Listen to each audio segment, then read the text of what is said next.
ዘመን የሚበላሸውም ዘመን የሚያምረውም በእኛው ነው። አንተና ትውልዱ የተገናኛችሁ አልመሰለኝም። በዚህ ላይ ምን ሐሳብ? የቀብሬ ቀን እምባዘሪ መች ይጠፋል ዋይ ዋይ ባይ፣ ለጉንጉና አበባ መዋጮ የሚሆን ገንዘብ አቀባይ፣ ሞቼ ላላያችሁ አፍስሳችሁ እንባ ያዘነ ሰው አትምሰሉ፣ ይልቅ ዛሬ ቸግሮኛል ኑና በቁም እርዱኝ አለንልህ በሉ። በነካጇ ቋንቋ አይነሽን የምታሳምር ጸባይ የኖረ ችግር የለው።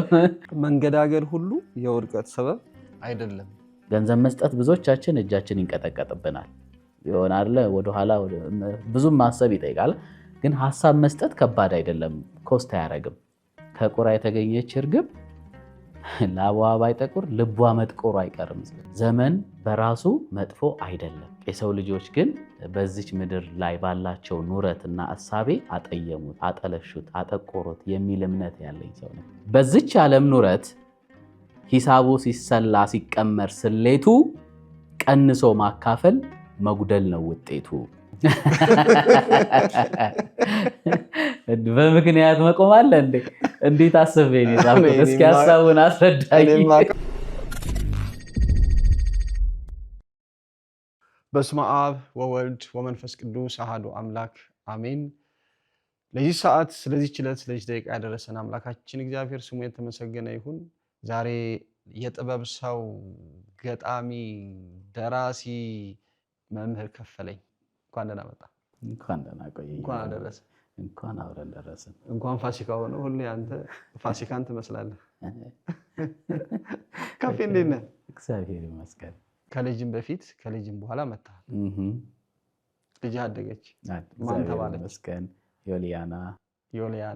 ዮልያና ከፈለኝ። እንዴት አልካት አንተ? መቼም ዝም ብለህ አይደለም የምትላት። ያው እንግዲህ እምነቴን አልቀየረም ብላ መስዋዕት የሆነች መልካም ሴት ናት። ባለፈው ህዳር ላይ ግብጽ ሄጄ ነበርና 36ኛ ዓመቷን ያከበረችው እመቤታችን ቅድስት ድንግል ማርያም ከስዕሏ ላይ የምትፈሰው ወዟ ነች። እቺን ደርሶ እግዚአብሔር ይስጥልኝ፣ እግዚአብሔር ያክብርልኝ። እመቤታችን ዘይቱን በተባለው ቤተክርስቲያን ለ3 ዓመት በተከታታይ ተገልጣላቸዋለች። ይህን ታሪክ አሁን ምናልባት ብዙዎቻችሁ ታውቃላችሁ ብዬ ተስፋ አደርጋለሁ። በደብረ ምጥማቅ ለ5 ቀን መገለጧ በታምረ ማርያም ተጽፎ እናነባለን። እነሆ ግንቦት 21 ቀን የእመቤታችን ትልቁ በዓሏ ነው። የበዓሉ መጠሪያ ደብረ ምጥማቅ ይባላል። የዚህ በዓል መነሻ ምክንያት ደግሞ እመቤታችን ቅድስት ድንግል ማርያም ልጇን ይዛ በተሰደደችበት በግብፅ ሀገር በደብረ ምጥማቅ ከግንቦት 21 ቀን እስከ ግንቦት 25 ቀን ድረስ ለ5 ቀናት በተከታታይ ላመኑትም ላላመኑትም ለሕዝብና ለአሕዛብ መገለጧ መታየቷ ነበረ።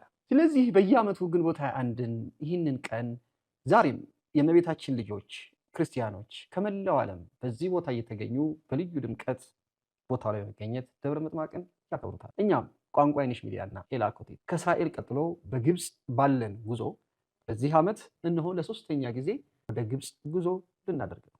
ይህ የ3ኛው የግብፅ ጉዟችን ግን ለየት የሚያደርጉት ብዙ ነገሮች አሉ።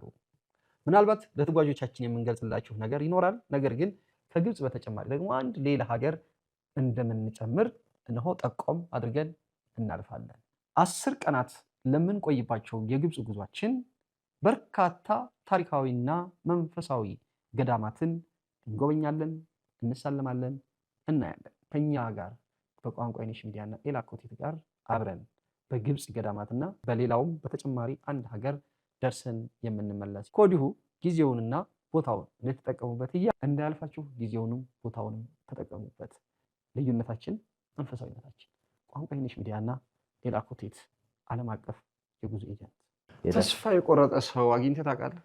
በጣም ደውሉልኛል። እኔ ያው ማለት እንግዲህ የማወራውንም ሰምተው የምጽፈውንም አንብበው ሊሆን ይችላል እና ብዙ ያውቃል ብዙ ነገር ያካፍለናል ብለው በመመኘት ብዙም ይደውሉልኝ። ላግኝህና ላውራህ የሚሉኝ አግኝቻቸው ማወራቸው ብዙ አሉ። በስልክም አናግረኝ አውራኝ ችግር አለብኝ እንዲህ የሚሉኝ በምችለው የማውቀውን።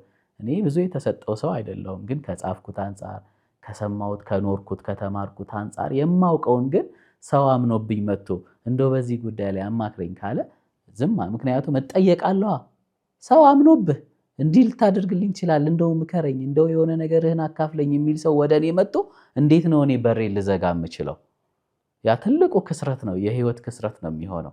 ስለዚህ የምችለውን የዛን ሰው ችግር አድምጬ ለችግሩ ባመነብኝም ልክ ባይሆን እኔ በማውቀው ልክ የሆነ ነገር ከሰጠሁት እኔ ነፃ ነኝ ብዬ ነው የማስበው። የምችለውን ሰጠኋ። የማልችለውን እኮ አልችልም። እሱም ከምችለው በላይ አይጠብቅብኝም እኮ። ጠብቆም አይደለም የመጣው፣ የሆነ ነገር አይቶብኝ ነው። ወይ የጻፍኩትን አንብቦ ወይ ከአንተ ጋር አሁን እንዲህ ያደረግኩትን ቃለ መጠይቅ አይቶ ይህን ሰው ባማክር የሆነ ነገር ሊያደርግልኝ ይችላል አስቦ ነው አይደል ወደ እኔ መጣው። ስለዚህ እኔ ችግሩን መጀመሪያ ችግሩን መስማት በራሱ ለሱ ትልቅ መድኃኒት ሊሆን ይችላል። ቅድም ብለሃል እኮ እኛ አባት ሲያወሩ ሰማቸው አይደለ? ብለህ ሰማኸኝ፣ ብሎ የሚሰማ ብሎ ይስማ ፈጣሪ አለው አይደል? አየው፣ ብሎ የሚሰማው ሰው ያጣ ግን የታመመ ብዙ ሰው አለ። ስለዚህ መስማትም ሰውን መስማትም የተቸገረ ሰውን መስማትም ትልቅ ማከም ነው ብዬ ነው የማስበው። እና ብዙ ያጋጥሙኛል። ከአንድ ልጅ ከመውለድ በፊት 5 ልጅ አለ። ቀድሜ አንድ ከመውለዴ በፊት 5 ልጅ ነበረኝ። አንድ ልጅ ከመውለዱ በፊት ከፌ 5 ልጅ አለውና ለልጆች የሚሆኑ ሌሎች ልጆችን ወልዷል።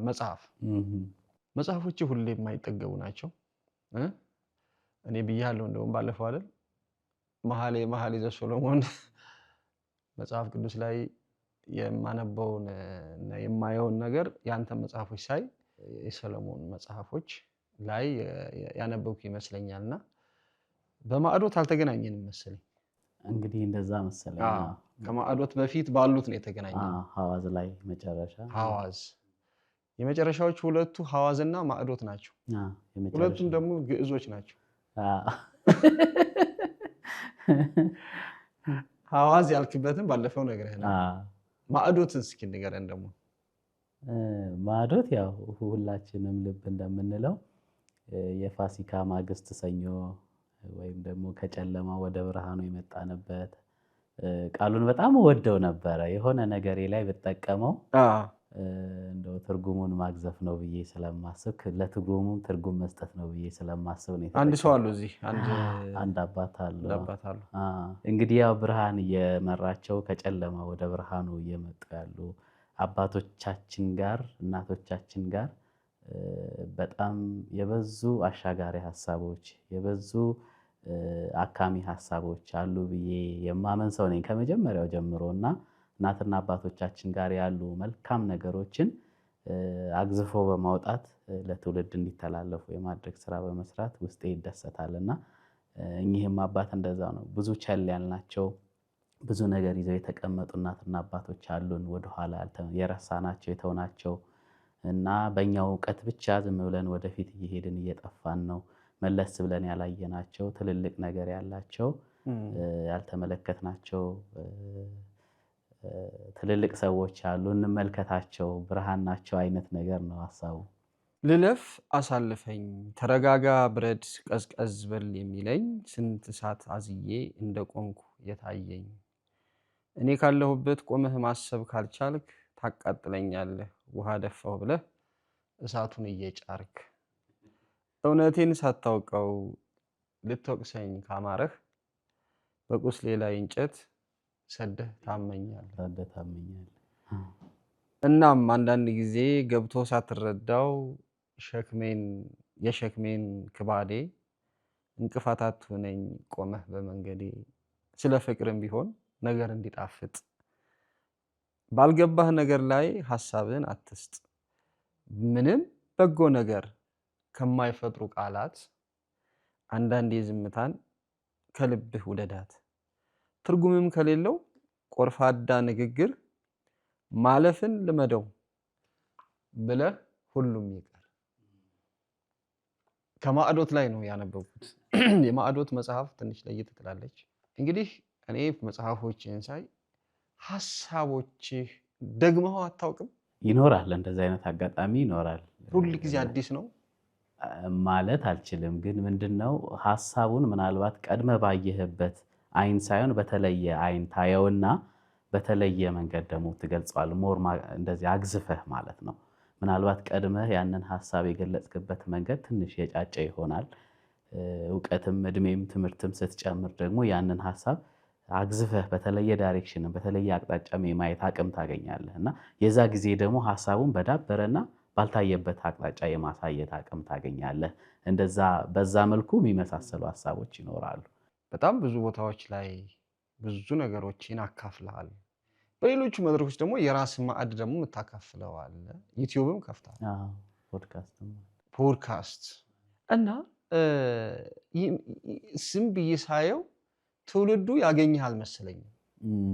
አንተና ትውልዱ የተገናኛችሁ አልመሰለኝም። በዚህ ላይ ምን ሐሳብ አለ? እውነት ነው፣ ብዙ ሰዎች የሚሉት ሐሳብ ነው። ምናልባት እኔ እንዲህ ድርቅ ያለ አካሄድ እየሄድኩ ይመስለኛል። ድርቅ ኢን ሴንስ ምንድን ነው? እንዲህ ቀልድና ቧልቱን አልችልበትም ወይም ደግሞ ፌዙን አልችልበትም። በቃ አንድ እውነት መነገር ባለበት አቅጣጫ መነገር አለበት ብዬ የማምን ሰው ነኝ እንጂ አንድ ነገር እንዲሰማልኝ ብዬ እውነቱን ቀልድ የማድረግ ወይም ፌዝ የማድረግ ጨዋታ የማድረግ ልምዱም ፍላጎቱም የለኝም እና በዛ አቋሜ ላይ ነው ያለሁት። በቃ ላስተላለፍ የፈለግኩትን ሐሳብ መነገር ባለበት መንገድ ነው እንዲነገር እንፈልገው እንጂ ቪወር እንዲመጣ ተመልካች እንዲመጣ ወይ ደግሞ ብዙ ሰው እንዲያየው ብዬ ላስተላልፈው የፈለግኩትን ሐሳብ እንዳልኩህ ከለሩን ቀይሬ ዘውጉን ቀይሬ የማቅረብ ልምምድ ውስጥ መምጣት አልቻልኩኝም። ለዛም ይመስለኛል ሐሳቦቹ በጣም ረባቸው የበዛ ሆኖ ጥቅማቸው በጣም የገዘፈ ሆኖ ግን ደግሞ ከተመልካች አንጻር እንዳልከው ወይ ደግሞ ከምንድነው ከሚመለከተውና ከሚሰማው አካል ጋር ያለ መገናኘት ነገሮች አሉ አምናለሁኝ። ግን ብዙ ሰው ይወተውተኛል። እኔ ደግሞ የራሴን መንገድ ተከትዬ በመሄድ የማመን ሰው ስለሆንኩ መሰለኝ ብዙ የተላለፍ ነው። የዘመን መከፋት ከሰው ልጅ ጥፋት ይወለዳል። የዘመን መክፋት ከሰው ልጅ ጥፋት ይወለዳል። ሐዋዝ መጽሐፍ ላይ ሰፋ አድርገህ ጽፈዋል። እስኪ ከጽሁፍም ባሻገር ደግሞ ዘመን ከፋ ዘመን በጎ ሆነ የሚሉ ነገሮች አሉና እንዲችን ሐሳብህን እስኪ አካፍለን። መጀመሪያ ያው ብዙ ጊዜ ሲባል የምንሰማው እውነት አለ። ዘመኑ ጊዜው የምንለው ከርስ የምናደርገው ሁል ጊዜ የሆነ ጥፋት የሆነ መምረር የሆነ ደስ የማይል ነገር ሲከሰት ዘመኑ ላይ ብሌም ይሄ የሚየላብዬ አይነት ነገር የማሻገር በእኛ ጥፋት የመጣውን ክስረት ለዘመኑ ጊዜው ነው በሚል የማሻገር የእኛን ጥፋት አሻግሮ ለዘመኑ ለጊዜው የመስጠት ችግር አለብን። ያንን ከማየት አንጻር ነው የዘመን መክፋት ከትውልድ ጥፋት ይወለዳል። ዘመን መጥፎ ሆኖ አያውቅም፣ ጊዜም እንደዚያው። እኛ ግን በጊዜው ውስጥ በዘመን ውስጥ የምንኖር ሰዎች የምናስበውና የምንተገብረው ነገር መክፋቱ መጠየሙ የዘመናችንን መክፋት ወለደው ብዬ ነው አስበው። ዘመን በራሱ ግን በጣም ፐርፌክትሊ ሜድ ነው። በጥሩ ሁኔታ የተሰራ በጥሩ ሁኔታ የተሰጠን ነው። በዘመን ውስጥ ስንኖር ግን የምናስብና የምንከውነው ነገር መክፋት የዘመኑን ጥፋት አድርገን መመልከት ጀመረን። ጊዜው ነው ይሄን ያደረገ፣ ዘመኑ ነው እንዲህ ለመሆኑ ምክንያት የሆነው ዘመኑ ነው የሚባል ነገር የለም እና እኔ ያንን ሁሉም ነገር ከሰው ልጅ ክፋት የተወለደ ነው ብዬ ነው የማስበው። እኛ መልካም መሆን ብንችል ዘመኑ እንዳማረ ሊያኖረን የሚችል ነው። እኛ ጥሩ ማሰብና ጥሩ መተግበር ብንችል ጊዜው ለኛ የተመቸ የትኛውም ጊዜ ለኛ የተመቸ ነው። ግን በጊዜ ውስጥ እያሰብን እየሆንን እየተገበርን የምንኖረው ኑረት ነው ዘመኑን ጥሩም መጥፎም የሚያደርገው። ዘመን በራሱ መጥፎ አይደለም። የሰው ልጆች ግን በዚች ምድር ላይ ባላቸው ኑረትና እሳቤ አጠየሙት፣ አጠለሹት፣ አጠቆሩት የሚል እምነት ያለኝ ሰው ነኝ። ከኛ በመነጨ ነው ዘመኑ የከፋው እንጂ ዘመን በራሱ ነገሮችን አላስከፋም ወይም ደግሞ መጥፎ አላደረገም፣ አላበላሸም ብዬ ነው የማምነው። አንተ በዚህ ዘመን መወለድህ ወይም መገኘትህ መኖርህ እንደ ዕድለኝነት እንደ በረከት ነው የምትቆጥረው ወይስ ደግሞ እንዴት ነው የምትቆጥረው? ሁሉም ትክክል ነው፣ የእግዚአብሔር ስራ ስለሆነ ማለት ነው። ስህተት የሆነ ነገር እንዳለ አላምንም። እኔ እንዳልኩ ነው። በቃ እኔ በየትኛውም አንዳንድ ሰው በዚህ ዘመን ባልኖር ይላል ከሚያየው ከሚሰማው አንጻር። እስኪ በአንተ ደግሞ እስኪ። እኔ እንደዛ የምል ሰው አይደለሁኝም። እኔ በምን ማምን ሰው ነኝ። ባለሁበት ዘመን የራሴን መልካም ነገር ጥቂቷን መልካም ነገር ሰጥቶ በማለፍ የማምን ሰው ነኝ። ዘመኑ ይክፋም ይልማም ያ የኔ ጉዳይ። እኔ ግን በዘመኑ ከራሴ የሚጠበቅ ነገር እንዳለ አስባለሁ። ሰውነትም እንደዛ ነው። ዘመኑ ስላማረ አይደለም እኔ ማማር ያለብኝ፣ ዘመኑ ስለተበላሸ አይደለም እኔ መበላሸት ያለብኝ። ግን ከኔ የሚጠበቀው ነገር እንደ ሰው በዚህ ዘመን ላይ ስኖር ማዋጣት ያለብኝ መልካም ነገር አለ። የዛ መልካም ነገር ማነስና መብዛት እኔን ከማድረግ ሊያቅበኝ አይገባም። ግን እንደ ሰው እግዚአብሔር እንደሰጠኝ ያለኝን መልካም ነገር ባለሁበት ዘመን በሚያስፈልገው ልክ ሰጥቶ ማለፍ ነው የሚጠበቅብኝ እንጂ እኔ ዘመኑ ከፋ ብዬ ልቆም፣ ዘመኑ ለማ ብዬ ልራመድ፣ ራሴን የሆነ ገብቶሃል ማቆምና ማራመድ ሰው መሆን እንዳለብኝ አላምንም። እንዳልኩ ነው። በቃ ዘመን የሚበላሸውም ዘመን የሚያምረውም በእኛው ነው። ስለዚህ እኛው ደግሞ ይሄ ተበላሸ የምንለው ነገር ካለ የማከሙን ስራ መስራት ያለብን፣ የማሳመሩን ስራ መስራት ያለብን እኛው ነን። ሁሉ ነገር እኛው እጅ ላይ ነው ያለው ብዬ ነው ማምነው። ማንም መጥቶ አያስተካክለውም። የተሰጠን ነገር መልካም ነው። የተሰጠን ነገር በመልካም ተጠቅሞ በመልካም ምንድነው በመልካም መሻገር የኛ ፈንታ ነው። ስለዚህ እኔ በዚህ ዘመን መልካም በዛ ዘመን መጥፎ ብሎ የሚያስብ ሰው መሆን አልፈልግም። ግን በየትኛውም ዘመን ልኑር፣ በዛኛውም በዚህኛውም ዘመን ልኑር፣ ከኔ የሚጠበቀው ምንድነው? ላለሁበት ዘመን ከኔ የሚጠበቀው ምንድነው? ያንን ስጠይቅ ህሊና የሚሰጠኝ መልስ አለ። ያንን ማበርከት ነው የሚጠበቅብኝ። ያለቀ። ያንን ካበረከትኩኝ ለእኔ ያ ዘመን መጥፎም ቢሆን ጥሩ ነው። ለምን? እኔ ለዛ ዘመን ያበረከትኩት መልካም ነገር ስላለ ካንተ ነው የሚመጪው። ገብቶሃል? አንተ ለዛ መጥፎ ነው ላልከው ዘመን የምትሰጠው መልካም ነገር ካለ ዘመኑ በሌሎች አይምሮ የተሰጠው ምንዛሪ መጥፎም ቢሆን ለአንተ ጥሩ ነው። ለምን? አመለካከት ላይ ያለ ይመስለኛል ሁሉም ነገር፣ አስተሳሰብ ላይ ያለ ይመስለኛል ሁሉም ነገር። ስለዚህ መልካሙንም መጥፎውንም የምንፈጥረው እኛው ነን። ስለዚህ መጥፎም ነው ካልን ወደ መልካም ማምጣት እኛው ጋር የሚሰራ ስራ ነው። ጥሩም ነው ካልን ጥሩን ጠብቆ ማቆየት ደግሞ አሁንም የኛው ነው ብዬ ነው ማስበው። መንገዳገድ ሁሉ የውድቀት ሰበብ አይደለም የሚል ተጽፏል። ሁላችንም የተንገዳገድን እኮ ነው ያለ። አሁን ቀጥ ብሎ የሚራመድ ያለ ቢመስለው እየዋሸ ነው። እየተንገዳገድን ኢኔሴንስ ምንድነው ይሄ? በአካል ላይሆን ይችላል። በአስተሳሰብ መንገዳገድ አለ እኮ አይደለ? በአኗኗር መንገዳገድ አለ እኮ አይደለ? ስለዚህ እዚች ምድር ላይ ቀጥ ብሎ ለጥ ብሎ ለስላሳ ሆኖ የሚያልፍ ምንም ነገር የለም። ያ ሁሉ መንገዳገድ ነው። በኑሮ የሚያጋጥሙ መንገጫገጮች፣ በአስተሳሰብ የሚያጋጥሙ መንገጫገጮች፣ በአመለካከት የሚያጋጥሙ መንገጫገጮች፣ በአተገባበር የሚያጋጥሙ መንገጫገጮች ሁሉ ምንድናቸው? መንገዳገዶች ናቸው። ስለዚህ እንንገዳገዳለን። ያንን ማስቀረት አንችልም። ግን ከመንገዳገዳችን ቶሎ ለመመለሳችን ስራ መስራት እንዳለብን። ስለዚህ ከዛ መንገዳገድ መውጣት የሚቻለው እንዳልኩ ደግሞ ከራስህ ህሊና ጋር ስትመካከር፣ ከአስተሳሰብ ጋር ስትተያይ ወደ መቆሞች ትመጣለህ ብዬ አስባለሁ። ብዙ እንግዲህ እነዚህ መጽሐፎች ጽፈሃል። እንደገና ደግሞ የራስህ ደግሞ በየወሩ የምታቀርበው የጥበብ ማዕድ አለ። አንዳንድ ስልጠናዎችንም ትሰጣለህ። ብዙ ነገሮች በህይወትህ እያደረክ ነው። የማይቆጭህ ብዙ ነገሮች አድርገሃል።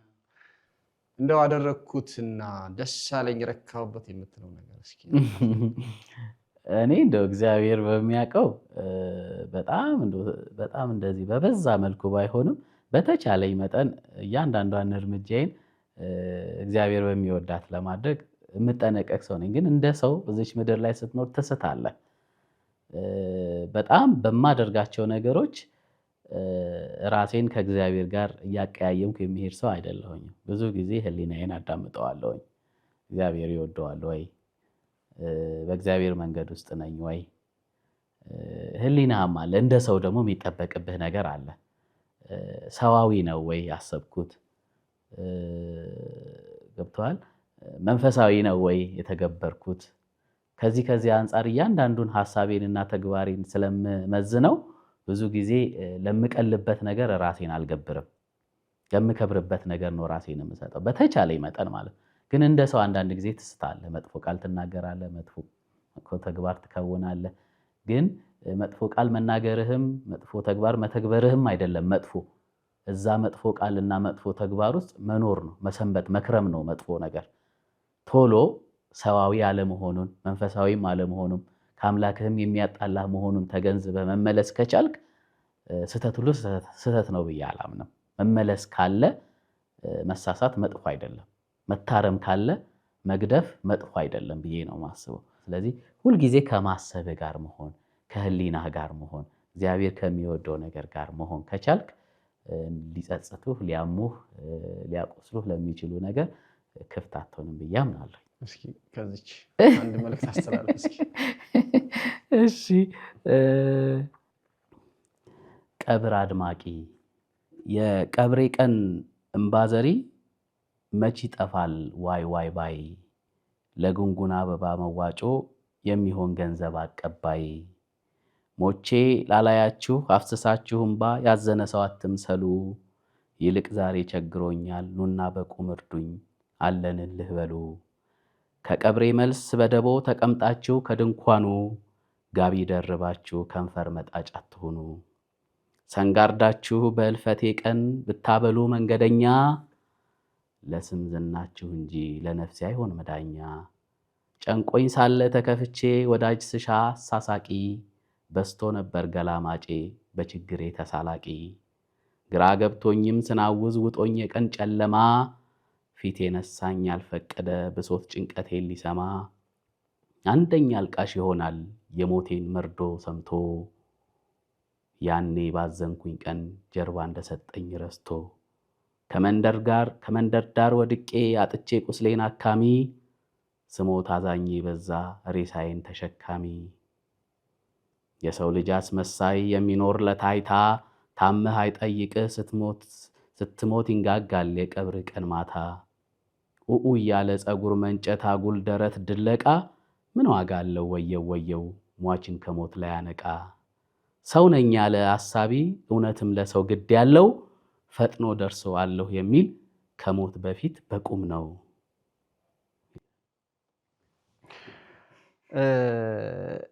ብዙ ጊዜ ከሞት ላይ ያየሁት ነገር ምንድን ነው?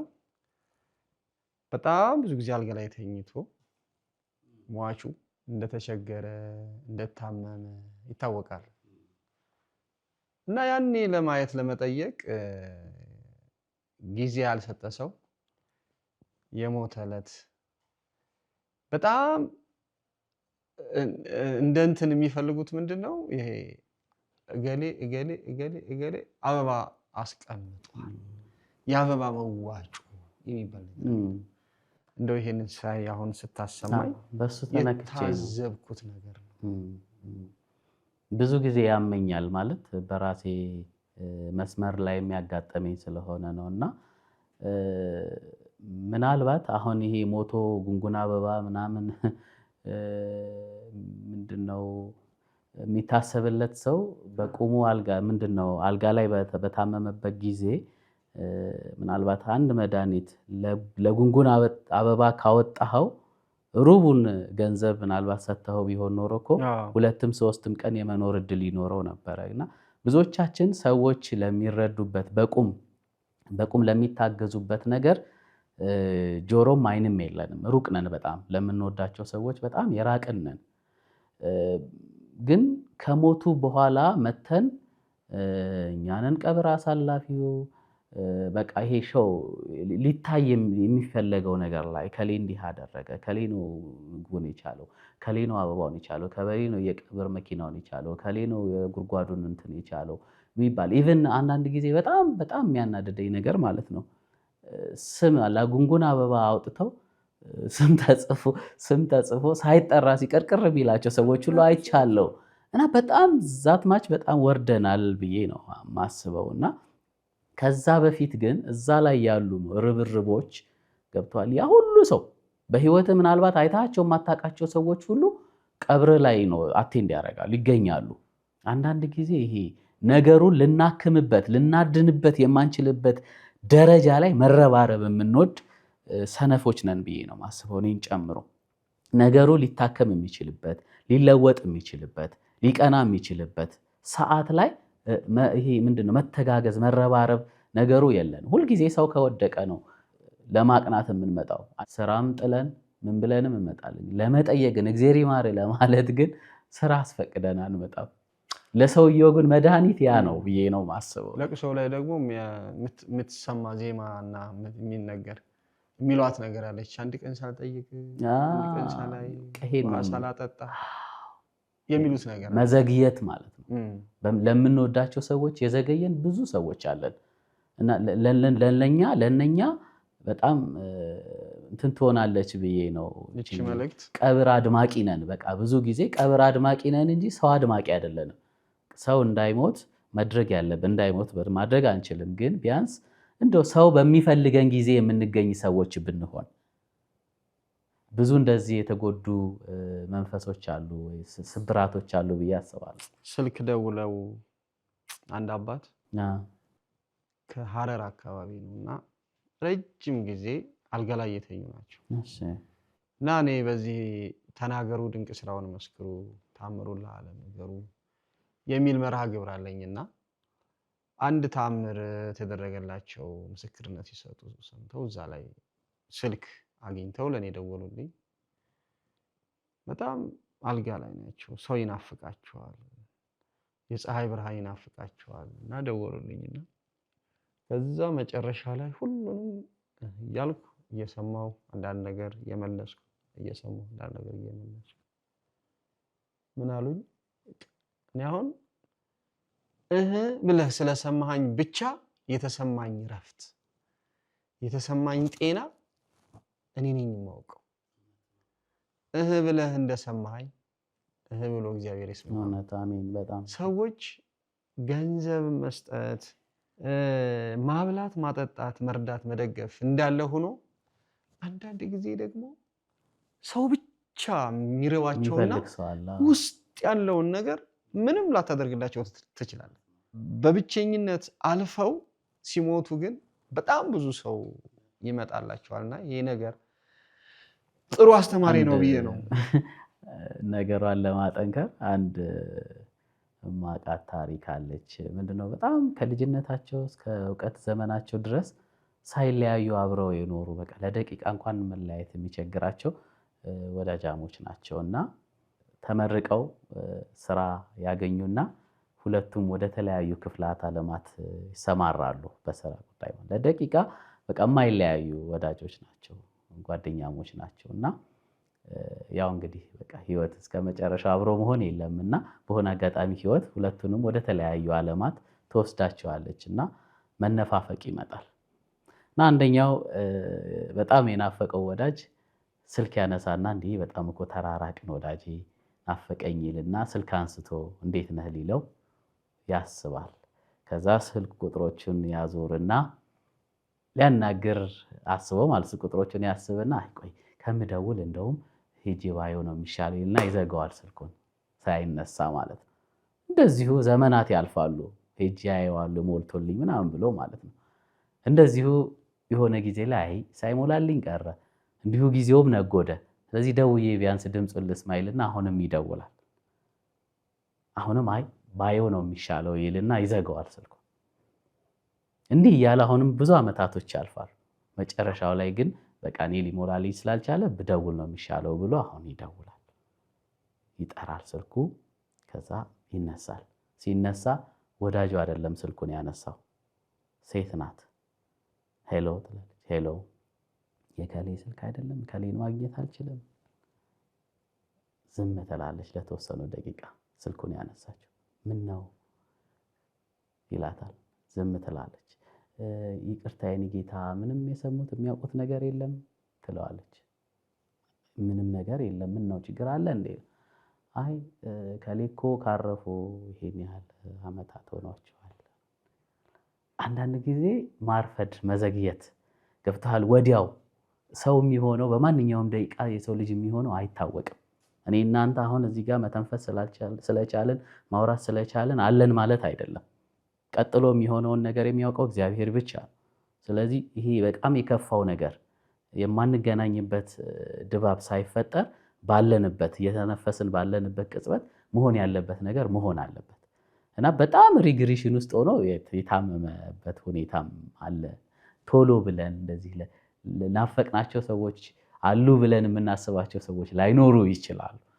ባሰብንበት ጊዜ ያሰብነውን ነገር ለሚገባው ሰው ማድረግ በእንደዚህ አይነት ሁኔታ የሚጸጸታውን ሳላየው ቅድም ያልካት ነገር ስለነካችን ምን ሳልደውልለት ድምፁን ሳልሰማም በተለያየ ዓለማት ሆነው ሳይሞላልኝ እናቴ ጋር እንዴት እደውላለሁ ብሎ መርዶ የሚሰሙ ብዙ አሉ። የሚወዷቸውን ሰዎች ያጡ ብዙ ሰዎች አሉ እና ባሰቡበት ቅጽበት ደውለው ድምፅ ብቻ ቅድም እንዳልከው ነው፣ ፊዚካላዊ አይደለም። አንዳንድ ጊዜ ፍቅርህን የምትገልጸው ፊዚካል በሆነ ነገርም ላይሆን ይችላል፣ ቁስ በሆነ ነገር ላይሆን ይችላል። ደውለው ወርድ ኢዝ ኢነፍ፣ አንድ ቃል እኮ በቂ ሊሆን ይችላል ለናፈቀ ሰው ማለት ነው።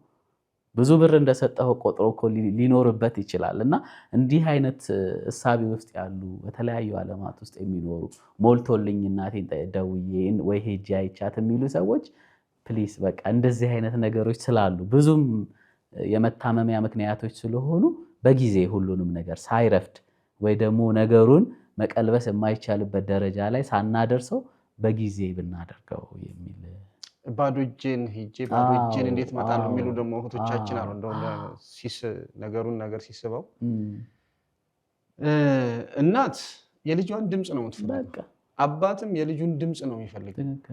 ልጅ ደግሞ ከአባቴ ተለይቼ ከእናቴ ተለይቼ ከሀገሬ ወጥቼ ጓደኞችስ ምን ይሉኛል፣ ሰውስ ምን ይለኛል፣ አሁን ባዶዬን ብሄድ እጅ እጄን የሚያይ ምን ይለኛል ይልና አንደኛ ርቆ ይኖራል 10 ዓመት 15 ዓመት። አብዛኛው አሁን ይህንን የሚሰሙ እኔ ነኝ የሚሉ ብዙዎች ናቸው። በጣም ይኖራሉ።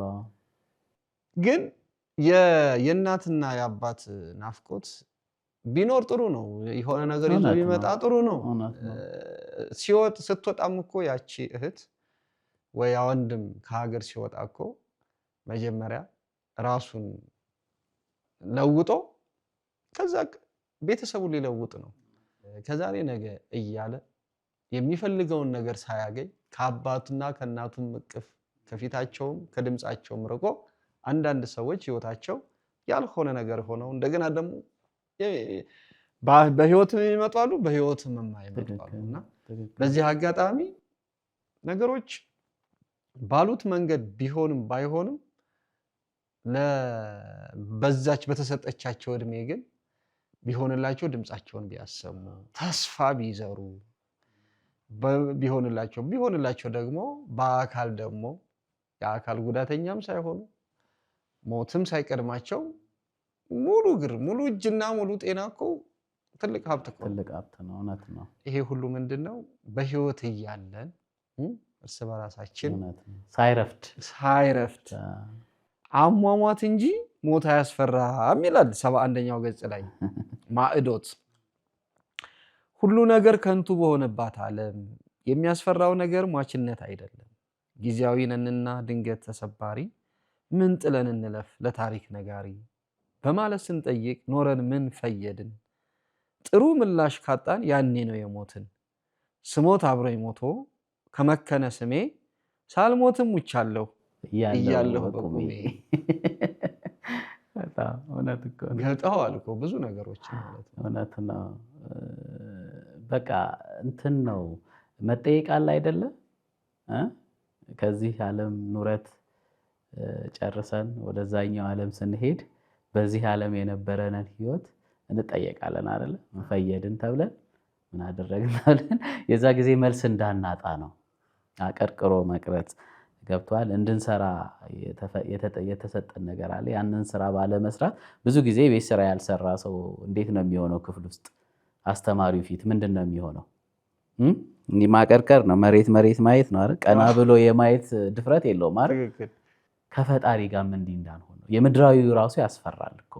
እንደው ትንሿን እንኳን ፈጽመን እቺን ፈጽም ያለው ለማለት ቀና የማለት እንትኑ እንዲኖረን ምንድነው ብቃቱ እንዲኖረን እዚች ምድር ላይ ሳለን አንዲትዬ መልካም ነገር እንኳን ጥለምናል። አንድ ወንድ የተጎዳ የተቸገረ ወንድማችንን ከጎናችን ያለ የምናውቀውን አብሮን ያደገን ረድተነዋል ወይ? ደስ እንዲለው አድርገነዋል ወይ? ወድቆ ከሆነ ቀና እንዲል አድርገነዋል ወይ? ተከፍቶ ከሆነ እንዲደሰት አድርገነዋል ወይ? በምንችለው ቅድም አልኩ አንዳንድ ጊዜ እንዲህ የሚሰጡ ነገሮች ቁሳዊ ብቻ አይደሉም። እኔ ቃላዊም እኮ የሆኑ ስጦታዎች ያክማሉ። እውነቴን ነው የምልህ፣ ቃል ያክማል፣ በጣም ያክማል። እኔ እንደውም ከቁሳዊ መስጠት በላይ ይሄ ቃላዊ መስጠት በጣም ኃይል አለው ብዬ ነው የማስበው። የሰው ልጅ እንዳልከው ነው፣ ውስጣችን ትንሽ ነገር ፈላጊ ነው። በትንሽ ነገር እንወድቃለን፣ በትንሽ ነገር እንነሳለን። ስለዚህ ትንሽ ነገር መስጠት ችለን ሰውን ከስብራቱ ከድባቴው ከምኑ ማንሳት ከቻለን ምንድን ነው የሚቸግረን ነገር? እውነቴን ነው የምልህ እና ለወንድም አብሮ ለኖረ አብሮ ላደገ አብሮ ለተማረ ግን ጊዜ ጥሎት ለወደቀ ሰው የሆነች ነገር በርታ ማለትም ቀላል አይደለም እና እንጠየቃለን። ነገ ደግሞ እዚች ምድር ላይ እኛ ካለን ነገር ላይ ቆንጠር አድርገን ለሆነ ሰው ሰጥተናል ወይ? ለሆነ ሰው ካለችን ነገር ላይ ያቺ በራሷ የሆነ ፍሬ ስላላት ማለት ነው። እና እንደዛ አስቤ ነው እሷን ላስቀምጣት።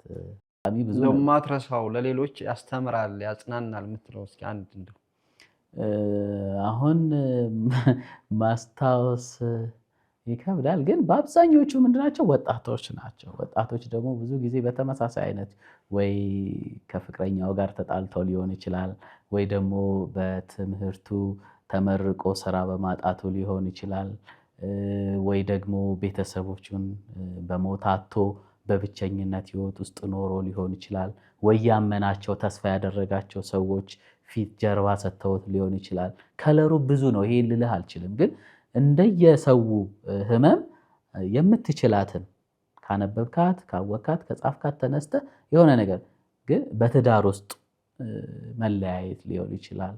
ገብቷል? ልጆችን በትኖ በብቸኝነት ልጆችን ማሳደግ ሊሆን ይችላል። ብዙ ነው የሰው ልጅ ችግሩ እና የሚመጣውን ችግር ስለሰማሃቸው ብቻ ማለት ነው የሚያመሰግኑ ብዙ ሰዎች አሉ ብዬ ነው። ስለዚህ አንዳንድ ጊዜ የምንሰጠው የለም ብለን ሰዎችን ባንገፋ መስማት በራሱ የሆነ ማከም ስለሚችል የሆነ ነገራቸውን ማከም ስለሚችል እና ተዘጋጅቼ ቢሆን ብዙ ነገር ልልህ እችላለሁ። ብዙዎች የሆነ ችግር ሲገጥማቸው ያንን ችግር ለመወጣት ከሱ ወደ ባሰ ችግር ይሄዳሉ። ሰላም ሲያጡ ቤት ውስጥ ልጆቹን ጥሎ ሚስቱን ጥሎ የሆነ በቃ በትዳር ውስጥ የነበረ ሰላም ሲደፈርስ ያንን ሰላም ለማግኘት ወደ ሌላ ቤት ውስጥ ከተነሳው ጩኸትና ጫጫታ ወደ ሌላ ጩኸትና ጫጫታ ወደ ግሮሰሪ ወደ መጠጥ ቤት ይሄድና ሌላ ጫጫታ ውስጥ ይገባል።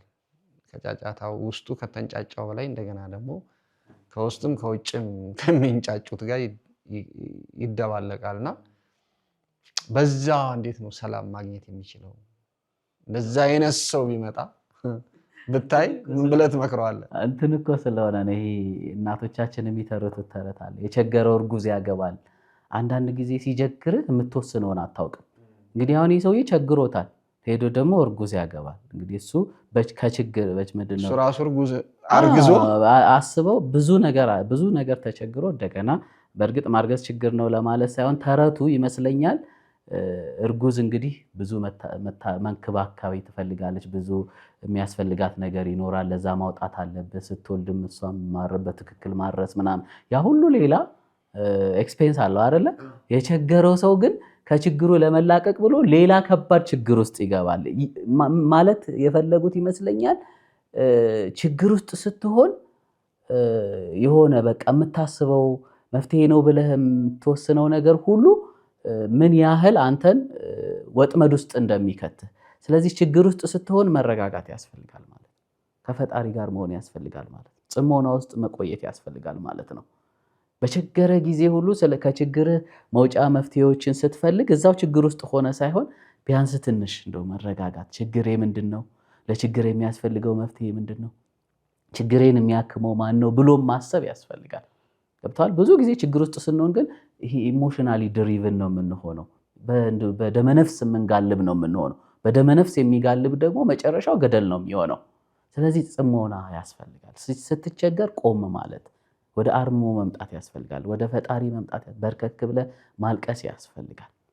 ባልተረጋጋህበት ሁኔታ ውስጥ አንተን ሰላም ሊሰጥህ የሚችል መፍትሄ ማመንጨት አትችልም። ምክንያቱም ብዙ ነገር ነው የሚያባትልህ አይደለ? ብዙ ነገር አለ እኮ ሰላም የሚነሳ። በዛ ውስጥ ሆነ የምትወስነው ውሳኔ ቅድም እንዳልከው ውስጥህ እየተንጫጫ እንደገና ደግሞ ውጫዊ ጫጫታ ያለበት ቦታ ትሄዳለህ። በሁለት ጫጫታዎች ውስጥ ሆነ አንተ ትጫጫለህ። ከባድ ነው የሚሆነው። ስለዚህ ሁልጊዜ ችግር ውስጥ ስንሆን ቆም፣ ምንድነው ችግሬ? ለምንድነው ይህ ችግር ያስቸገረኝ? ይሄን ያስቸገረኝን ችግር እንዳያስቸግረኝ የማደርገው ከማን ጋር ሆኜ ነው? እውነቴን እኮ ነው የምልህ። ብዙ ጊዜ እንደዚህ ለማለት ብዙዎቻችን የተሰጠን አይደለንም ብዬ ነው የማስበው እንጂ የተቸገርንባቸው ችግሮች እኛን የሚያስቸግሩ ሆነው አይደለም የተቸገርነው። ግን ችግሮቹ እንዳያስቸግሩን እንዳልኩ ቆምታ ያስፈልጋል። በደንብ ማየት ያስፈልጋል። በደንብ መቃኘት ያስፈልጋል። እስካሁን ድረስ ከፌ እንግዲህ ለምን ያህል ዓመታት እንደሆን ባላውቅም ብዙ የጥበብ ምሽቶችን በአዘጋጅነት እኔም ተጋባዥ ሆኜ ሄጃለሁ። በጣም ብዙ ምንድነው ምሳሌና ራዕያ የሚሆኑ ሰዎችን እየጋበዝክ ብዙ በዛ ላይ ፈሰዋል። ብዙ ቃላት፣ ምክሮች፣ ገንቢ ሀሳቦች፣ ለዋጭ ቃላት ለምሳሌ ከኛ ከምንወዳቸው ከቤተክርስቲያን አባቶች መጋቢ ሐዲስ እሸቱን አይቻቸዋለሁ። ሌሎችም የጥበብ ሰዎች አንቱ የሚባሉ በስራቸው በሙያቸው ለብዙ ሰው አርአያ የሚሆኑ ሰዎች እየጋበዝክ ብዙ ነገሮችን አካፍለሃል። እንዲሁ ከዛ ላይ ምንድነው ያገኘው ፊድባክ? ወይ ምን አይነት ለትውልዱ ምን አትርፌያለሁ ብለህ? ቅድም እንዳልኩ ነው እኔ ሁልጊዜ ራሴን ከሌላው ሰው ጋር አላነጻጽርም። የሰው ልጅ ሁልጊዜ ራሱን ከራሱ ጋር ነው ማነጻጸር ያለበት። ማዕዱ ግን ምንድነው? ማዕዱ ሐዋዝ የበጎ ሐሳብ ማጋሪያ ማዕድ ነው። የበጎ ሐሳብ ብቻ እና ማንኛውም ሰው ውስጥ በጎ ሐሳብ አለ ብዬ ነው የማስበው። ግን ያንን በጎ ሐሳብ የሚያወጣበትን መድረክ ማመቻቸት ይጠበቅብናል እንጂ በጎ ሐሳብ የሌለው ሰው የለም። አለ። ግን ያንን በጎ ሐሳቡን እንዲሰጥ የምታደርግበት ፎርማቶች መዘርጋት ያስፈልጋል። የሌለው ሰው የለም ነው? የሌለው ሰው አለ? በጎ ሐሳብ የሌለው ሰው የለም። በጎ ሐሳብ የሌለው ሰው የለም። ሁሉም ሰው በጎ ሐሳብ አለው። የሚበዛው ኩዩ ቢሆን ይሄ ምንድነው በጣም የምንጠፋፋበት፣ የምንደነቃቀፍበት፣ የምንጠላለፍበት ሐሳብ ቢሆንም የሚበዛው ሁሉ በጣም መጥፎ የምንለው ሰው ውስጥ ሁሉ የሆነች በጎ ሐሳብ አለች። ስለዚህ ያችን በጎ ሐሳቡን እንዲያወጣ አንተ መድረኮች ማመቻቸት ያስፈልጋል። እኔ ያንን ያመቻቸውት ሌላ ነገር አይደለም። እኔ የተሰጠኝ ነገር አለ። እግዚአብሔር እዚች ምድር ላይ ሲልከኝ ወይ ደግሞ እንድመጣ ሲያደርገኝ ለዚች ምድር እንድሰጥ በእኔ ውስጥ ያስቀመጣት መክሊት አለች ወይም ደግሞ ጸጋ አለች። ያችን ጸጋ ሰጥቼ ማለፍ አለብኝ ብዬ ነው የማስበው እና እኔ ያደረኩት ምንድነው ሌሎችም እኔን መሰል እህት ወንድሞቼ ያላቸውን በጎ ሐሳብ ለወንድሞቻቸው ለእህቶቻቸው የሚሰጡበት መድረክ ነው ያመቻቸውት። ኑና ለመሰሎቻችሁ ውስጣችሁ ያለውን በጎ ሐሳብ አጋሩ፣ ባለመስጠታችሁ ትጠየቃላችሁ፣ የተሰጣችሁን ስጡ ነው። የተሰጠንን በመስጠት ተደስተን እንኑር ነው እኔ የምለው እና ያንን ነው ያዘጋጀሁት። አንዱ ላይ ጋብዝሃለሁ። ሉሌ እዚች ምድር ላይ ስትኖር በቃ በውስጥህ ለሰው ልጅ ባጋራው ብለህ የምታስበውን በጎ ሐሳብ፣ ገንዘብ አይደለም ያልኩ። ገንዘብ መስጠት ብዙዎቻችን እጃችን ይንቀጠቀጥብናል ይሆናል ወደኋላ ብዙም ማሰብ ይጠይቃል። ግን ሐሳብ መስጠት ከባድ አይደለም፣ ኮስት አያረግም። በቃ ማውራት ብቻ ነው የሚጠበቅብህ። ስለዚህ ለሰው ልጆች በጎ ነው ብለህ የምታስበውን አንተም ለአንተ የኖርክበትን በጎ ሐሳብ አለመስጠት ግን ትልቁ ንፍገት ነው ይመስለኝ። ሐሳብ አለመስጠት ትልቁ ቆንቋናነት ነው። በተቻለን መጠን ሐሳብ አለመስጠት መቻል ማለት እንዳልኩ ነው። እኔ እንደ ሰው ልጅ የሆነ ሰው አያሰኘኝም ብዬ ነው የማስበው። በቃ ሐሳብ አለመስጠት ምንድነው ክብደቱ? ማለት የምትሰጥበትን መንገድ አለማወቅ ከሆነ እኮ ሼር ትደራረገን እንዲህ ነው ይሄ መድረክ በቃ ሰዎችን በጎ ሐሳብን እየሰጠናቸው አመለካከታቸውን ገብቷል መልካም እንዲያስቡ ከሰው ልጅ ጋር ተባብረው ተጋግዘው ተመካክረው ተስማምተው እንዲኖሩ ማድረጊያ መድረክ ነው ካልገው ውስጥህ ለሰው ልጅ ልሰጠው የምትችለው መልካም ሐሳብ ምንድነው ነው የምልህ አስብበት እልሃለሁ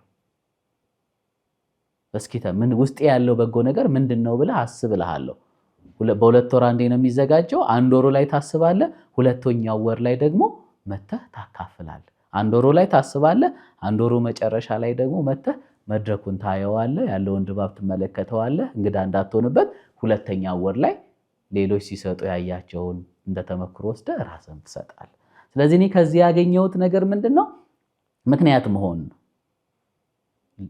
ገብቷል በሐሳብ የተራበን ሰውና ሐሳብ ያለውን ሰው አገናኝቼ ማጠጋገብ ማለት ነው ይሄኛው በመስጠቱ እንዲባረክ ያኛውም ደግሞ በተሰጠው ነገር እንዲኖር የማድረግ የሆነ ሚዲያ የመሆን መተላለፊያ የመሆን ገብቷል ድልድይ የመሆን የማገናኘት ስራ ነው የሰራው እንዲህ አይነት ነገሮች በየአካባቢው ቢኖር መጥፎ ሐሳቦች በስተው እኛን በማንፈልገው ህይወት ውስጥ መኖራችን አይቀጥልም ብዬ ነው ማለት በየአካባቢው ሁሉም ሰው መልካሙን ቢሰጥ መልካሙን ቢያደርግ መጥፎ ነገር ቦታ የሚኖር ይመስላል አይኖርም ምክንያቱም ተወጣላ ከብዙ መልካሞች ተለይተ በመጥፎነት ራስን አቁመ ስታገኘው የሆነ ታፍራለህ እኮ አይደለ የማፈር ይሉኝታ ምናምን የሚባለው ነገር እኮ የጠፋውን ሁሉም አንድ አይነት ሆኖ ስለዚህ የበዛው ጥሩ ከሆነ ጥቂት መጥፎች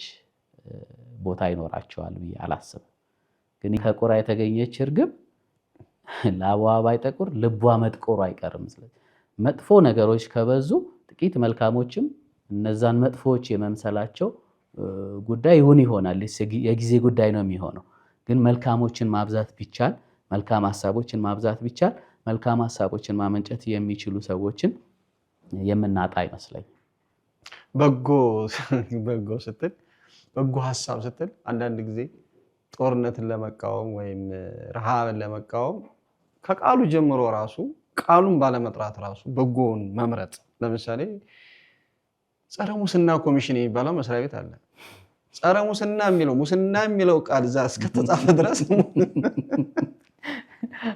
ሊሆን ይችላል ሰው ጦርነት ይብቃን እያለ ሰላማዊ ሰልፍ ከሚወጣ ሰላም ይብዛልን ሰላም ይሻለናል ጦርነት የሚለውን ቃሉን ትቶታል ጦርነት የሚለው አፉ ላይ አስቀምጦ በነገሩ አንዳንድ ጊዜ ሐሳቦች ይጋባሉ እውነትህን ነው መጥፎ ሐሳብ ይጋባል ይሄ ነው ሐሳቡ እኮ ነው አሁን እኮ ክሊክ ያደርጋል እኮ ጦርነት ምትሏን ክሊክ አድርጎ ሰው ይጥፋ ሲል አለች ጦርነት አፉ ላይ አለች ሙስና ጸረ ሙስና ኮሚሽን ብለ ሙስና እንዴት ነው የሚጠፋው ያንን መጀመሪያ ቃሉን እኮ ከአይምሮት አውጥቶ ምክንያቱም ቃሉ እስካለ ድረስ ሐሳቡ ያለ ሐሳብ ደግሞ ተግባርን ይወልዳል እኔ ያላየሁት አንግል ነው ሊሆን ይችላል ነው እንጂ እና ለማንኛውም የበጎ ሐሳብ አሳታሚና አከፋፋይ ከፌ እናመሰግናለን የምችለውን ሰጥቼ ማለፍ ስላለብኝ ጥበብ አንተ ላይ በውስጥም በውጭ ነው የምትታየው በውጭ ያው እነዚህን የጥበብ ሰዎች በጎ ሐሳብ ያላቸውን ሰዎች የረሰብክ በጎውን በዚች ምድር ላይ በዚህ በተሰጠን ጊዜ እንዲበዙ ምክንያቱም መጥፎ የሚወጣው በበጎ ነው በመልካም ነው አለበለዚያ ዝም ብለን እሱን እያዜምን ከኖርን ከዛ ውስጥ አንወጣም ከላይ ደግሞ እንዲሁ በጥበብ ሁሌ እንዳሸበረክ ነው ግን እንደዚህ አይነት ቦታ ላይ ስትቀርብ ብቻ ነው እንደው ጠቅላላ ዘመንህ እንደዚህ የጥበብ ዘመን ነው እንደዚህ አይ አልዋሽም ማለት ለምጋበዝባቸው ቦታዎች ለጋባዦችም ትልቅ ዋጋ መስጠት ወይም አክብሮት ማሳየት እፈልጋለሁኝ እና ሰርግ ቦታዎችም ልገኝ ልጠራ ትልቅ ኢቨንቶችም ላይ ልጠራ ብቻ እንደዚህ ጥሪዎች ላይ ኢትዮጵያዊ በሆነ አልባስ ራሴን አሳምሬ መገኘት ደስ ይለኛል ዓላማዬ ሁለት ነው አንደኛ ለጠራኝ አካል የሰጠሁትን አክብሮት ማሳየት ነው። ለዛ ቦታ ይገባዋል ብዬ ማስበውን አለባበስ ለብሼ እሄዳለሁኝ። የእውነትም ብዙ ቦታ እንደዚህ ስገኝ ብዙ ጠሪዎቼ በጣም ነው ደስ የሚላቸው። የሰጠኋቸውን አክብሮት ነው የሚያዩበት፣ መገኘቴን ብቻ ሳይሆን ማለት ነው። እና ከዛ አንጻር ነው። ሁለተኛው ዓላማዬ ደግሞ ይሄንን ስራ የሰሩ ውብ እጆች እንዲከበሩ፣ እንዲሞገሱ፣ እንዲደነቁ ምክንያት መሆን ነው። ምክንያት ይሄ ነገር ብዙ ላብ፣ ድካም፣ ጊዜ፣ ጭንቀት ወጥቶበታል። ዝም ብለህ ስታስበው ይሄ የፈትል ልብስ ነው፣ በፈትል የተሰራ ጥጡ ሲባዘት፣ ሲዳመጥ፣ ሲፈተል፣ ሲደወር፣ ሲሸመን፣ ዲዛይን ሲደረግ፣ ሲሰፋ፣ ሲጌጥ፣ ሲጠለፍ በስማ የስንት ሰው ድካም አለበት፣ የስንት ሰው ላብ አለበት፣ የስንት ሰው ጭንቀት አለበት፣ የስንት ሰው ዝለት አለበት። እኔ ስለብሰው ቀላል፣ ይህን የሰሩ እጆች ግን በጣም ደክመዋል፣ አይምሮዎች በጣም ዝለዋል። እና የነዛን ሰዎች ከኋላ የማይታዩትን ሙያተኞች ስራ ወይም ደግሞ ጥበብ ወይም ደግሞ ብቃት እኔ ላይ እንዲታይላቸው ማድረግ። እኔ ዝም ብዬ ማሳያ ነኝ። ማሳያ የሆነ በቃ ቁስ ባልለውም ራሴን በቃ ማሳያ ነኝ። የነሱን ጥበብ፣ የነሱን መቻል፣ የነሱን ዕውቀት ልቀት ማሳየት ነው እኔ እየሰራ ያለሁት። አንዳንድ ምገዛቸው አሉ ለማበረታታት ብዬ። አቅም ያላቸው ደግሞ ጀስት ከመውደድም ለእኔ ካላቸውም ክብር አንጻር ሰፕራይዝ የሚያደርጉኝ ይበዛሉ። ሰርተው እስኪ እናገኝህ ይላሉ፣ እሄድላቸዋለሁ። እስኪ ይቺን ነገር ልበሳት፣ እመርልን፣ ለምትሰራው ስራ እንወድሃለን፣ እናከብረሃለን ይሉኛል። ምንም ነገር ካለመፈለግ፣ ገንዘብ ፈልገው አይደለም፣ ፕሮሞት እንዳደረግላቸውን ፈልገው አይደለም። እኔ ግን ዝም አልልም። መድረኬ ላይ አቁሜ እንዲህ ያሳመረኝ ሰው ይሄ ነው ጥበበኛው፣ አመጉሱልኝ፣ አድንቁልኝ እላለሁ። ማነው አሁን እንደዚህ አሁን ይሄንን የሰራችው እንዲህ ያሳመረ በነካጇ ቋንቋ አይነሽን የምታሳምር ጸባይ የኖረ ችግር የለውም። ሰው ለሚወደው ሰው ራሱንም ይሰጣል እንኳን አይደለም ገንዘቡ እናንተኑን ማለት። ይሄንን እንዲህ ሰርታ ያለበሰችኝ እንዲሁ በስራዬ የምትወደኝ የምታከብረኝ በዓላማዬ በጣም በምሰራቸው መልካም ነገሮች ውስጧ የሚደሰት ታላቅ እህቴ በጣም የማከብራት የምወዳት ጸዱ ሀብቱ የምትባል የፈትል እመቤት የሚባል በፈትል ብቻ የተሰሩ ልብሶችን ነው እንዲህ ዘመናዊ አድርጋ እየሰራች ለኢትዮጵያውያንም ለውጭ ሀገር ዜጎችም በመሸጥ ራሷንና ሌሎች ሙያተኞችን የምታገዝ የምትደግፍ በጣም ትሁት በጣም እንጃ መግለጽ ይከብደኛል። በጎ ነገር አለ በተባለበት ቦታ ሁሉ ራሷን የምትሰይም የትህትና ንግስት ብላት ደስ ይለኛል። ጸዱ ሀብቱ ትባላለች። የፈትል እመቤት የሚባል ለዚህ በፈትል ብቻ የተሰሩ ልብሶችን እያዘጋጀ የሚሸጥ ሱቅ አላት እዚህ ቦሌ ኤድና ሞል አካባቢ። እሷ ናት። ጸዲ ባለሽበት ተመስገኝ። እኔ ደስ የሚለኝ አሁን ነገም ብጠራ በዚህ አትመጣም፣ ሌላ ነው።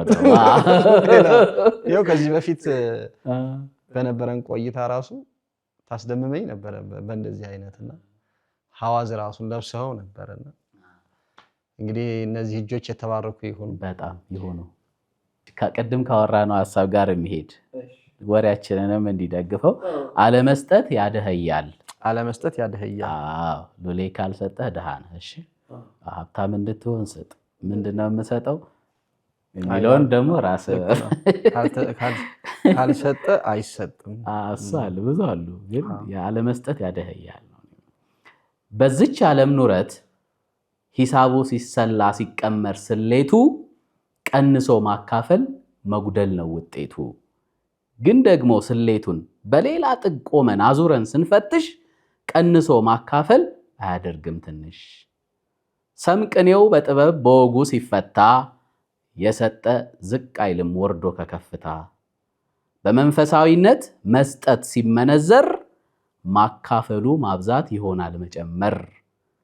ኑሯችን ሲዘወር በመስጠት ተቃኝቶ ደህይቶ አይሞትም የሚኖር ሰው ሰጥቶ መቀነስ መደመር ይሆንልን ዘንዳ አካፍሎ ለመክበር አንሁን እንግዳ ነፍሳችን ስታብብ በጸጋ በረከት ደግነት ያነሳል ቢወድቅም ሰውነት የሕይወት አረም ነው ንፍገት ያቀጭጫል ሰው መስጠትን ሲያቆም መሞት ይጀምራል ትላለች። መስጠት አብሮ መሆን አንድ ላይ መሆን ምን ያህል ሞገስ እዚሁ ጋር ይሄንን ሐሳብ የሚያክምልን ቆንጆ ታሪክ ነግሬስ አጭር ናት። እሺ ምንድነው የምሰጠው የሚል ብዙ ሰው የምሰጠው የለኝም የሚል ብዙ ሰው አለ። የሚሰጡ እኮ ነከሌ ናቸው ተብሎ የሆነ ፍረጃ አለ።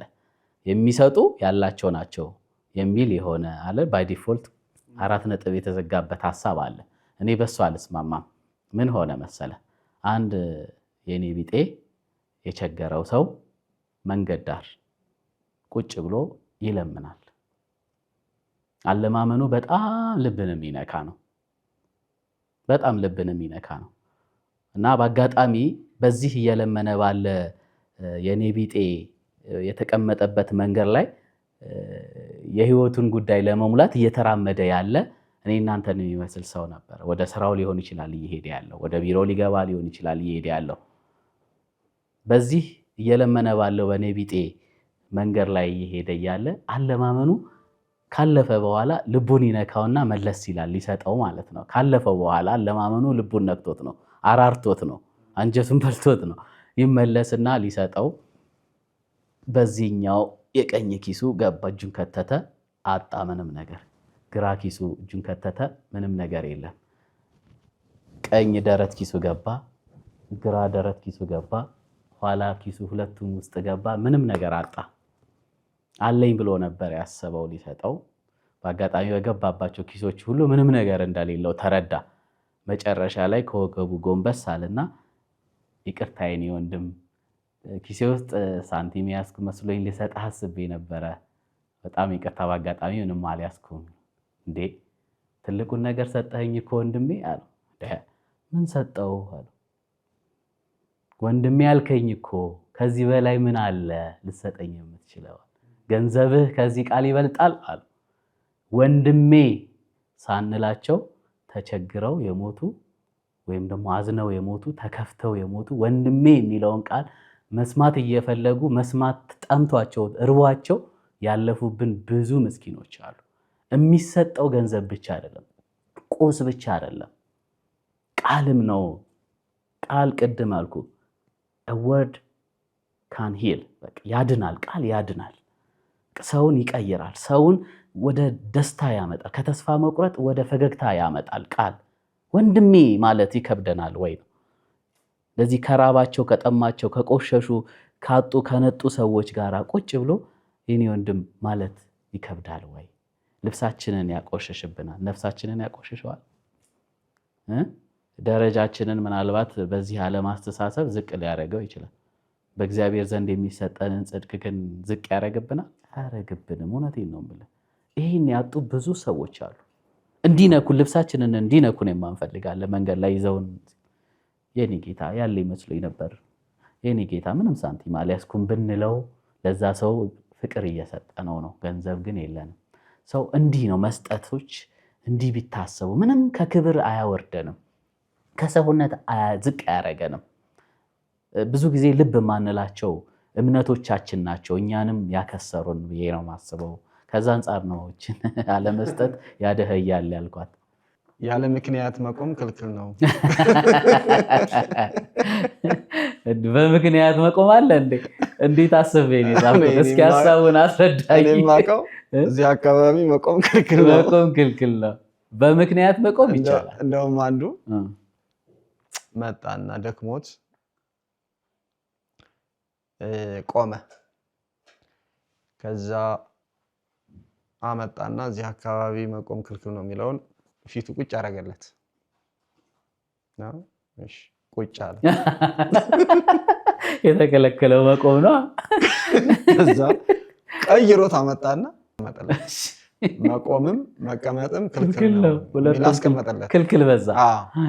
እሱ ደክሞታል፣ አነበበው። መቆምም መቀመጥም ክልክል ነው፣ ተኛ።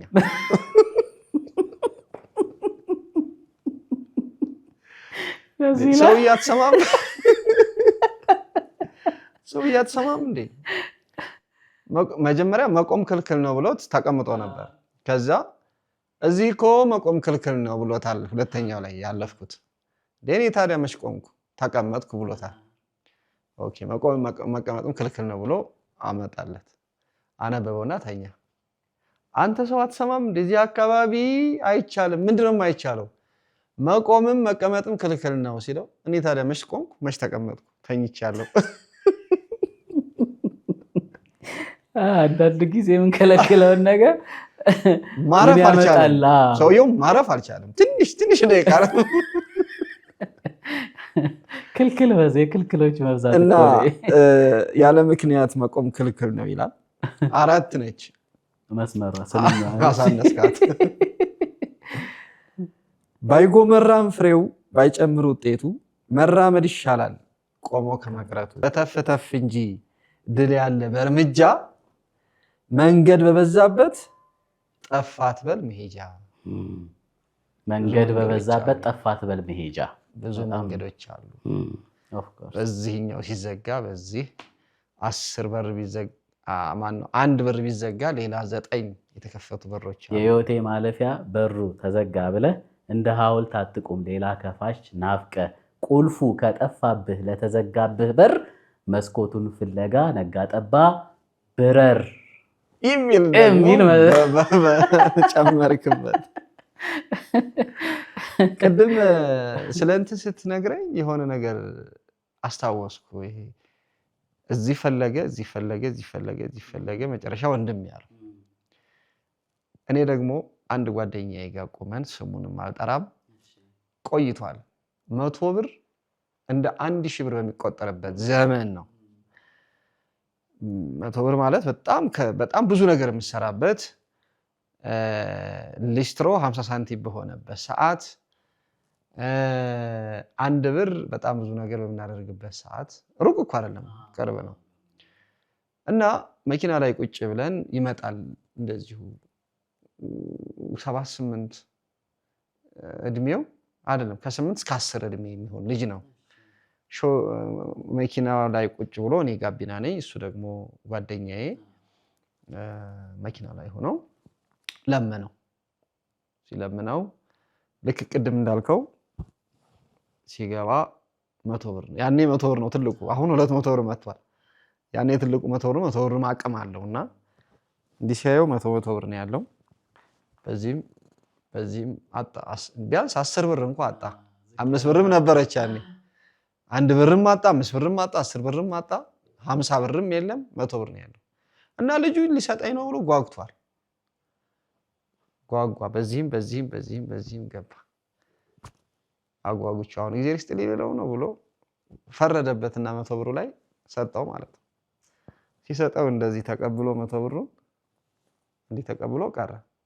ሂድ እንጂ ሂድ ሰጠው አይደል ሲለው ብሩን ይዞ የት ሊሄድ? ወይኔ ጌታ መሄጃ ጠፋው። ምክንያቱም ብዙ ጊዜ እንደዚህ አይነት ነገሮች ላይ ያነሰ ብር ነው ሰው መዞ የሚሰጠው። ያውን በዚህ ሰዓት 10 ብር እንኳን መስጠት የሚያሳፍርበት ሰዓት ነው። ያኔ 1 ብር ቢሰጥ እኮ በ1 ብር ሻይም ዳቦም ገዝቶ የሚበላበት ሰዓት ነው። ለዚህ ነው 10 ብር የለም ሌላ 10 ብር ካላገኘ። ከዚህ በኋላ ስንገናኝ በምን አዲስ ነገር እንገናኝ? እንግዲህ እግዚአብሔር የሚፈቅድልን ነገር ብዙ ነው ብዬ ነው የማስበው። እኔ በእርግጥ አዲስ ነገሮች ባላስብም ያሉኝን ነገሮች ማጠናከር እፈልጋለሁ።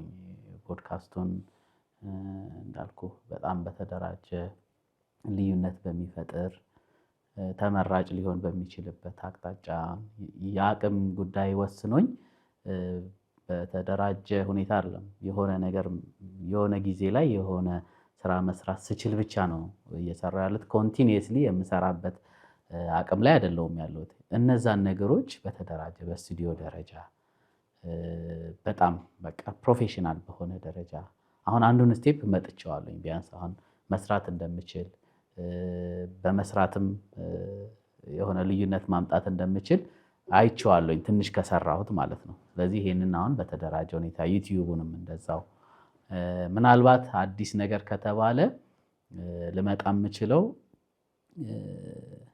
እየሰራሁት ያለ ስራ አለ። አሁን ዩቲዩብ ላይ እነዚህ ትልልቅ አባቶች ቀደምት አባቶችን በተለይ ደግሞ በምኖርበት አካባቢ በቀጨኔ ዙሪያ በቀደመው ዘመን በጣም ከሰው ልጅ ስብዕና ተሻግሮ ረቀቅ ያለ በጣም ከሰው ልጅ ሊጠበቅ የማይችሉ በጣም የሚገራርሙ እሳቤ ያላቸው ሰዎች በዛ በቆየው ዘመን እንዲህ ይሰራል እንዴ፣ እንዲህ ይታሰባል እንዴ፣ እንዲህ ይኖራል እንዴ በሚባልበት ልክ ትልልቅ ስራ ሰርተው ያለፉ አባቶችን እናቶችን ኢንተርቪው ያደረኩኝ ነው። አይተህ ከሆነ በግራዝማችነት በቀኛዝማችነት በባላምባራስነት ደረጃ በሌላም ቀደምት ምንድነው ስያሜዎች ላይ የነበሩ ትልልቅ አባቶችን ታሪክ በዶክመንታሪ ደረጃ በጣም እየሰራሁኝ ነው።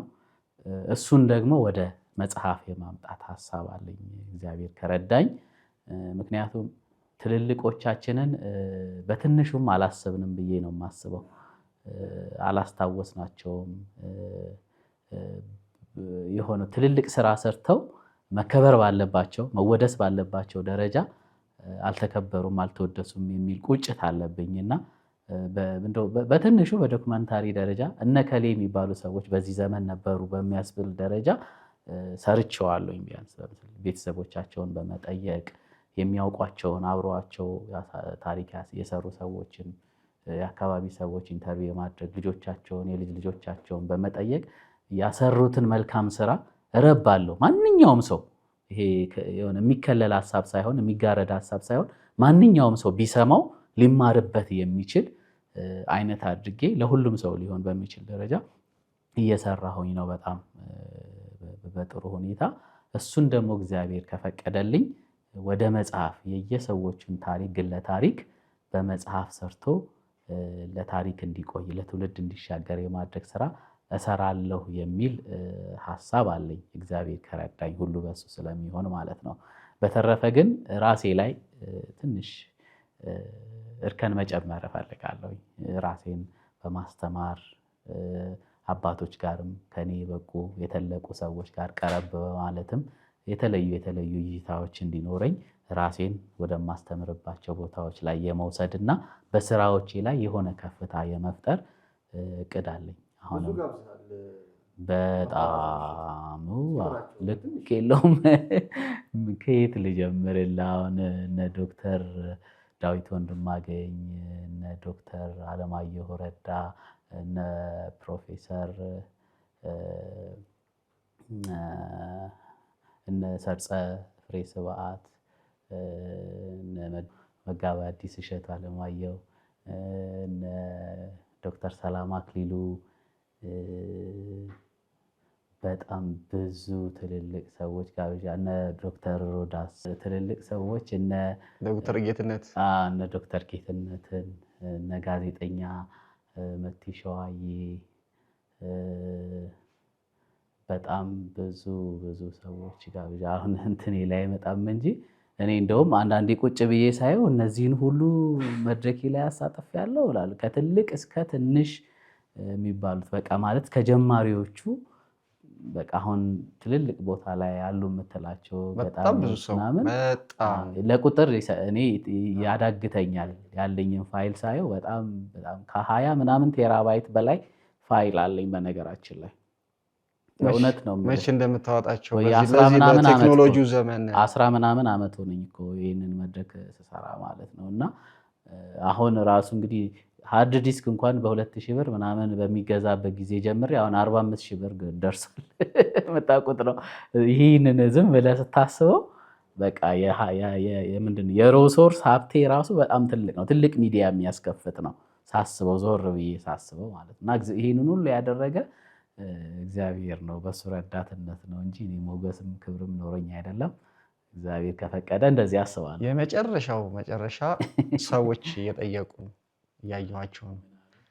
እኔ አራተኛ ወይም ሶስተኛ እዚህ መታሃል ብዬ ዝም ብዬ ዘው ብዬ ነው። ግን እንደው ምን አለ ሙሉ ፕሮፋይሉን በራሱ አንደበት ይነግረን። ማን ነው ከፌ? ማን ነው ከፈለኝ? ማን ነው ሙያው፣ የትምህርት ደረጃው፣ ኑሮው አጠር አድርጎ ይግለጽልን። በምንስ እናገኘዋለን ይሄን ዝግጅቱን? እነዚህ ነገሮች እንደገና ደግሞ 5 መጽሐፎች አሉት። ማን ከፌ፣ አሞዛ፣ አዋዝ፣ አገልፋኖ፣ የመጀመሪያው የሻማ ብርሃን፣ የመጨረሻው ማዕዶት። እስኪ እንዴት ነው የምትገኘው? ማን ነው ከፌ? እንግዲህ ጥር አድርጌ ይሄ መጀመሪያ ነበር የሚሆነው አዟዟር ነውና ምንም ችግር የለም። ከፈለኝ ዘለለው እባላለሁ። ትውልዴም እድገቴም ደግሞ የጥበብ ከተማ ተብላ በምትታወቀው በእናት ቀጨኔ ውስጥ ነው። የቲያትር ፐርፎርማንስ ነው የተመረቅኩትኝ በሆሊላንድ አርት አካዳሚ። እነ አለማየሁ ታደሰ፣ ረዳት ፕሮፌሰር ሙሉጌታ ጃዋሬ፣ እነ ተሻለ አሰፋ አቋቁሞት የነበረ ትልቅ ሬኔሰንስ የፈጠረ እነ ግሩም ኤርሚያስን ያፈራ እነ ዳይሬክተር ሄኖክን ያፈራ እነ ዘሪቱን ያፈራ እነ ብርቱካንን ያፈራ በጣም ትልልቅ በአሁኑ ሰዓት ሻይን አውት ያደረጉ ትልልቅ የጥበብ ሰዎችን ያፈራ ሆሊላንድ አርት አካዳሚ ውስጥ ነው የተማርኩትኝ። አሁን በአሁኑ ሰዓት ትዳር ይዤ ወደ 6ኛ ዓመት እየመጣሁ ነው። የ4 ዓመት ሴት ልጅ አለችኝ። የቋንቋ መምህር ነበር? አዎ፣ በሱም ያው ሞር እዚህ ላይ ነው ጥበቡ ላይ ነው የምታወቀው በሚል ነው። ስፖክን ላንጉጅ አስተማሪም ነበርኩኝ ለ10 ምናምን ዓመት። በተረፈ ባለትዳርና የአንድ ሴት ልጅ አባት ነኝ።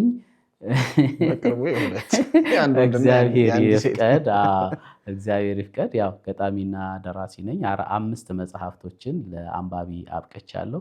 ከዛ ባሻገር ደግሞ ሐዋዝ ፖድካስት የሚልና ሐዋዝ ሀሳብ ዩቲዩብ ቻነል አለኝ። ያው ብዙም ቪወር ባይኖረውም ማለት ነው። በትጋት ግን እየሰራው ነው። ትልልቅ ስራዎችን ነው እየሰራው ያለሁት። ማየት ይችላሉ። ዩቲዩቡ ሐዋዝ ሀሳብ ዩቲዩብ ቻነል ነው። ፖድካስቱ ደግሞ ሐዋዝ ሀሳብ ፖድካስት ነው። ሁለቱም በአንዱ እንትን ነው የሚሄዱ ትራ ነው የሚያደርገውና ያ ነው። መጽሐፍቶችን እኔ ለመጽሐፍ አከፋፋዮች አልሰጥም። በራሴ ነው ማከፋፍለው ወይም ደግሞ ሲያዙኝ ማቀርበው።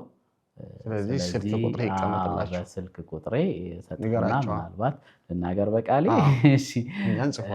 የሚያዘኝ ሰው ካለ ካራቀ እኔ ራሴ አክብሬ ሰውየውንም ማግኘት ስለምፈልግ ያዘዘኝን ሰው አክብሬ መስጠት ስለምፈልግ ራሴ ዴሊቨር አደርጋለሁ። ከራቀ ደግሞ ለሁለታችንም አማካኝ የሆነ ቦታ በዴሊቨሪም በምንም በራይዱን ችለው እንዲደርሳቸው የማድረግ ስራ እሰራለሁኝ። ይከው ነው እንግዲህ መሰናበቻ እኔ ልበልልህ። አንድ የመጀመሪያ ከማመን መጀመር ነው። መጀመሪያ ከማመን መጀመር ነው። ህሊናችን ያላመነበትን እጆቻችን አይከውኑትም። አእምሯችን ያልተቀበለውን እግሮቻችን አይራመዱበትም። ውስጠት ከጨለመ ውጭ አይበራም። መቻል ሁሉ ከማመን ይጀምራል። መጀመርም ከማመን ይነሳል። አለመቻሉን የሚያምን ልቦና ለመቻል የሚጥር ሰብዕና አይኖረውም። ውስጣችን ለመቻል መፈጠራችንን ሲያምን የማደግ ኃይላችን መግነኑን ይቀጥላል። ካልተሞከረ የሚቻል ምንም ነገር ሊኖር አይችልም። ስለ መቻል ያለን አመለካከት ካልፈካ የመኖር ትርፋችን ጣሪያ ሊነካ አይችልም። የኮሰመነ እምነት ለመነመነ ውጤት ይጋብዛል። ቀድሞ ከሆነው ስንማር አይቻሉም የተባሉ ሲቻሉ አይተናል። ይህም መቻል ጥረትና ጊዜን ይፈልጋል እንጂ ከቶ የማይቻል አለመኖሩን ይነግረናል። ከሆነውም ስንረዳ አይችሉም ያልናቸው ችለው አስተውለናል። በዚህም የማይቻልና የማይችል እንደሌለ እንገነዘባለን። ለመቻል ስንሞክር መቻልን ችለን መታየት እንችላለን። ማንኛችንም ከምንችለው በላይ መቻልን ባንችልም የቻልነውን ያህል መቻል ስንችል ያልቻልነውን ሁሉ መቻል እንችላለን እያለ ይቀጥላል። ወንፊትና መርፌ ጥጋብ ያሳበጣት የወንፊት አራዳ ስታፌዝ አደረች በመርፌ ቀዳዳ። እንደው ለመሆኑ ሺህ ቀዳዶች አዝላ የሰው ያማሰለች የራሷ ወጥን ጥላ ምን ነክቷት ነው ወንፊት መስመሯን ያለፈች? የእሷ ተዘንግቷት በመርፌ ቀዳዳ አላግታ የሳቀች። ለነገሩ አንዳንዴ ይረሳል ትዝ አይልም። መተቸት ያወረው የራሱን መቀደድ ሊያስተውል አይችልም። አንዳንዶች አንዳንዴ በእኔ ሻል መኩራራት ክፉኛ ሲሞሉ ከራሳቸው ይልቅ የሌሎቹን ሕጸጽ አጉልተው ያያሉ።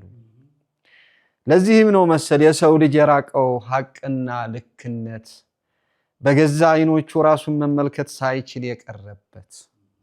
እናም ሳትነጹ ከቶም ሳትጸዱ ከጉድፍ እድፉ ሰው ላይ ጣት መከሰር ነውር ነው እረፉ።